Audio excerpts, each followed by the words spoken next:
Assalamualaikum warahmatullahi wabarakatuh. Baiklah Ananda semua, pada kesempatan kali ini Ibu akan menjelaskan tentang materi permutasi lanjutan dari pertemuan sebelumnya. Nah, silakan dilihat materinya yang udah Ibu kirim di Classroom, silakan dibaca dan dipahami juga. Ibu ingatkan lagi, untuk rumus permutasi, ini Ibu tuliskan, permutasi R dari N sama dengan N faktorial dibagi N dikurang R faktorial, di mana R harus kecil sama dari N. Nah, ini tidak akan Ibu bahas lagi karena pada pertemuan sebelumnya kita udah mempelajari ini. Pada pertemuan kali ini kita akan membahas tentang permutasi siklis dan permutasi unsur yang sama. Nah, kita bahas dulu yang pertama. Permutasi unsur sama. Untuk permutasi unsur yang sama, ini rumusnya permutasi sama dengan N faktorial dibagi P faktorial dikali Q faktorial dikali R faktorial dan seterusnya, di mana N ini adalah banyaknya unsur, sedangkan P, Q, R dan seterusnya itu merupakan jumlah unsur yang sama. Sekarang ambil contoh sudah ada di dalam materi yang Ibu kirim di Classroom, silakan diperhatikan. Soal nomor 4. Di sana soalnya, tentukan banyak susunan huruf berbeda yang dapat disusun dari huruf matematika. Nah, kita akan menyusun dari huruf matematika. Di sini ada beberapa unsur yang sama. Mana unsur yang sama?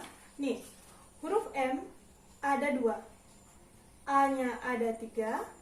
Nah, mana ada unsur yang sama lagi? Itu yang dimaksud dengan permutasi unsur yang sama.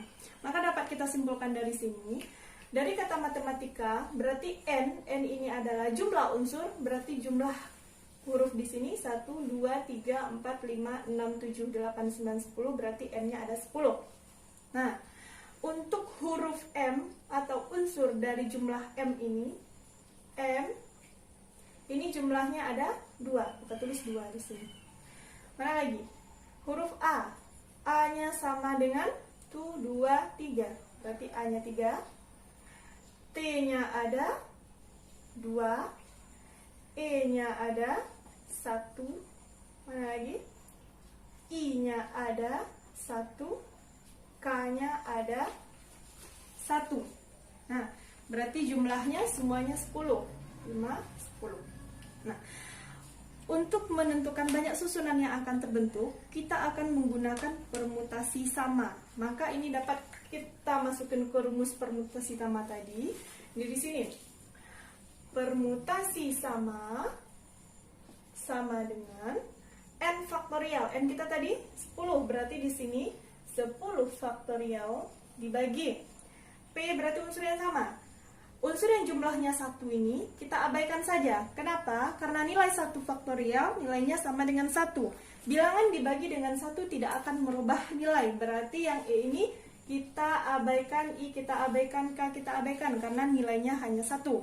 Nah, sehingga yang kita tulis di rumus ini cukup 10 faktorial dibagi dengan 2 faktorial nih, kali 3 faktorial dikali 2 faktorial dari T. Nah, baru ini kita cari hasilnya. 10 faktorial berarti 10 kali 9 kali 8 kali 7 kali 6 kali 5 kali 4 kali 3 faktorial dibagi 2 faktorial atau 2 kali 1 kali 3 faktorial kali 2 kali 1. Nah, ini bisa kita bagi 3 faktorial dengan 3 faktorial, 2 dengan 4, berarti di sini 2 ini dengan 2. Nah, sehingga yang tinggal 10 kali 9 kali 8 kali 7 kali 6 kali 5, sehingga hasilnya nanti adalah 151.200. Nah, inilah banyak susunan yang akan terbentuk dari kata matematika. Paham anak-anak ibu? Baiklah anak-anak ibu, kita akan lanjut materi berikutnya tentang permutasi siklis. Permutasi siklis ini kita gunakan jika ada unsur-unsurnya terletak pada suatu lingkaran. Permutasi siklis ini bisa kita gunakan rumusnya n dikurang 1 faktorial. Nah, sekarang Ibu ambil contoh yang ada di modul yang telah Ibu kirim. Perhatikan contoh soal nomor 6. Dalam sebuah keluarga yang terdiri dari ayah, ibu, dan 3 orang anak, mereka akan duduk mengelilingi meja bundar.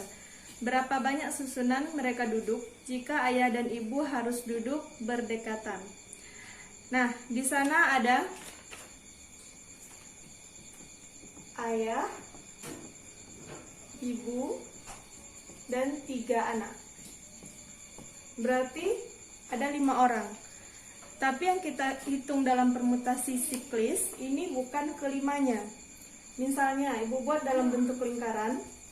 Di sini ayah, ibu, anak pertama, anak kedua, anak ketiga. Tadi syaratnya ayah dan ibu harus duduk berdekatan. Berarti ayah dan ibu kita hitung satu kesatuan. Artinya apa? Jika si ayah pindah, maka ibu juga akan ikut pindah. Maka ini kita hitung satu kesatuan. Artinya apa? Yang kita gunakan dalam permutasi siklis nanti ada 4 orang. 1, 2, 3, 4. Karena ayah dan ibu dihitung dalam satu kesatuan. Nah, kita gunakan lagi untuk permutasi siklis ini sama dengan tadi orangnya ada 4, maka 4 dikurang 1 faktorial. Bukan sampai di sini, ingat tadi ayah sama ibu ini bisa bertukar tempat. Artinya ini harus kita kalikan lagi dengan 2 faktorial. Jadi hasilnya nanti 4 dikurang 1 jadi 3 faktorial kali 2 faktorial. 3 faktorial berarti 3 kali 2 kali 1. 2 faktorial 2 kali 1. Maka hasilnya sama dengan 12. Berarti ada 12 susunan yang akan terbentuk, di mana tadi ayah, ibu, dan 3 orang anak, dengan syarat ayah sama ibu harus duduk berdekatan. Nah, jika ada pertanyaan silakan tanyakan langsung ke ibu. Assalamualaikum warahmatullahi wabarakatuh.